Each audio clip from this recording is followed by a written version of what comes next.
Viral PNS wanita jago main drum, Menteri BUMN Erick Thohir sampai request lagu.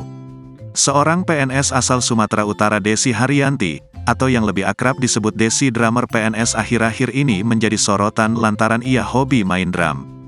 Desi mengaku telah menggeluti dunia musik sejak duduk di bangku SMP. Meski telah menggemari permusikan sejak kecil, Desi memutuskan berkarir di Dinas Penanaman Modal dan Pelayanan Terpadu Satu Pintu di daerahnya, sesuai permintaan orang tua.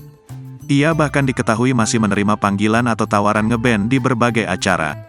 Tak hanya itu, kemampuan bermain drumnya juga jadi perhatian Menteri BUMN Erick Thohir.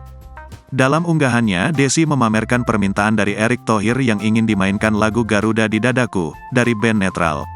Request dari Menteri BUMN tersebut pun langsung dengan senang hati dikabulkan oleh Desi. Dengan mengenakan seragam PNS miliknya, Desi menabuh drum memainkan lagu sesuai permintaan Erick Thohir dengan gahar.